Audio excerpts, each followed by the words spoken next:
शिवपुराण श्री रुद्र संहिता द्वितीय खंड 36वां अध्याय। श्रीहरि और वीरभद्र का युद्ध। ब्रह्मा जी कहते हैं, नारद, जब शिवजी की आज्ञा पाकर वीरभद्र की विशाल सेना ने यज्ञशाला में प्रवेश किया तो वहां उपस्थित सभी देवता अपने प्राणों की रक्षा के लिए शिवगणों से युद्ध करने लगे, परंतु शिवगणों की वीरता और पराक्रम के आगे उनकी एक न चली। सारे देवता पराजित होकर वहां से भागने लगे। तब इंद्र आदि लोकपाल युद्ध के लिए आगे आए। उन्होंने गुरुदेव बृहस्पति जी को नमस्कार कर उनसे विजय के विषय में पूछा। उन्होंने कहा, हे गुरुदेव बृहस्पति, हम यह जानना चाहते हैं कि हमारी विजय कैसे होगी। उनकी यह बात सुनकर बृहस्पति जी बोले, हे इंद्र, समस्त कर्मों का फल देने वाले तो ईश्वर हैं। सभी को अपनी करनी का फल अवश्य भुगतना पड़ता है। जो ईश्वर के अस्तित्व को जानकर और समझकर उनकी शरण में आकर अच्छे कर्म करता है, उसी को उसके सत्कर्मों का फल मिलता है, परंतु जो ईश्वर की आज्ञा के विरुद्ध कार्य करता है वह ईश्वरद्रोही कहलाता है और उसे किसी भी अच्छे फल की प्राप्ति नहीं होती। उन परम पुण्य भगवान शिव के स्वरूप को जानना अत्यंत कठिन है। वे सिर्फ अपने भक्तों के ही अधीन हैं, इसलिए उन्हें भक्तवत्सल भी कहा जाता है।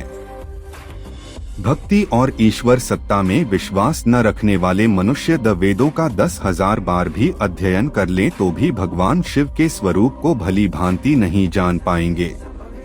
भगवान शिव के शांत, निर्विकार एवं उत्तम दृष्टि से ध्यान करने एवं उनकी उपासना करने से ही शिव तत्व की प्राप्ति होती है। तुम उन करुणानिधान भगवान महेश्वर की अवहेलना करने वाले उस मूर्ख दक्ष के निमंत्रण पर यहाँ इस यज्ञ में भाग लेने आ गए हो। भगवान शिव की पत्नी देवी सती का भी इस यज्ञ में घोर अपमान हुआ है।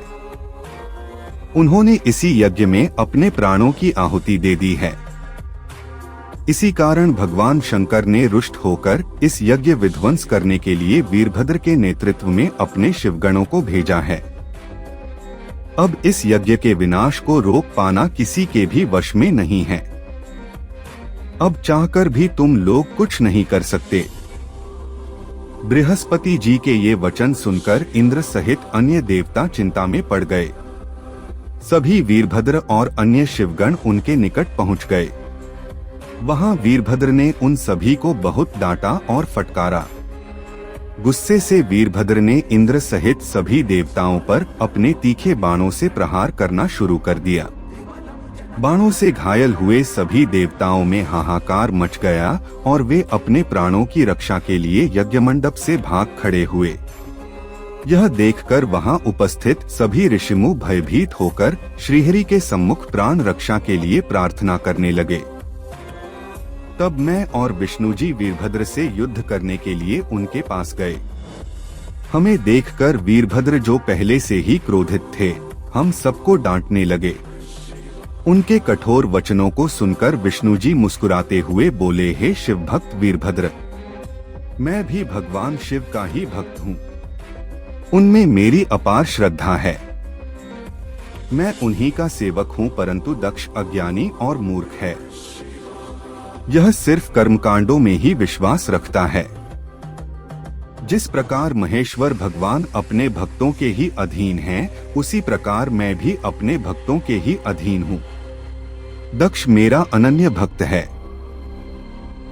उसकी बारंबार प्रार्थना पर मुझे इस यज्ञ में उपस्थित होना पड़ा। हे वीरभद्र, तुम रुद्रदेव के रौद्र रूप अर्थात क्रोध से उत्पन्न हुए हो। तुम्हें भगवान शंकर ने इस यज्ञ का विनाश करने के लिए यहाँ भेजा है। उनकी आज्ञा तुम्हारे लिए शिरोधार्य है। मैं इस यज्ञ का रक्षक हूँ, अतः इसे बचाना मेरा पहला कर्तव्य है। इसलिए तुम भी अपना कर्तव्य निभाओ और मैं भी अपना कर्तव्य निभाता हूँ।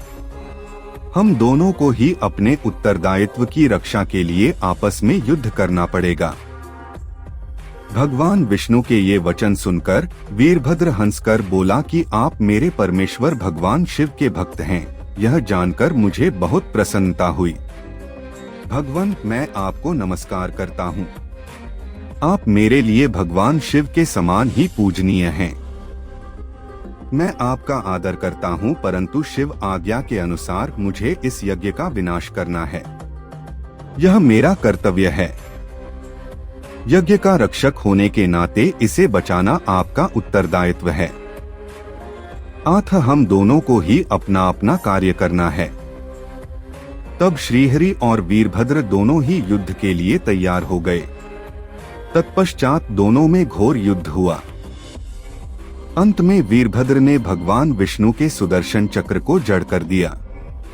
उनके धनुष के 3 टुकड़े कर दिए। वीरभद्र विष्णु जी पर भारी पड़ रहे थे। तब उन्होंने वहां से अंतर्धान होने का विचार किया। सभी देवता व ऋषिगण यह समझ चुके थे कि यह जो कुछ हो रहा है वह देवी सती के प्रति अन्याय और शिवजी के अपमान का ही परिणाम है।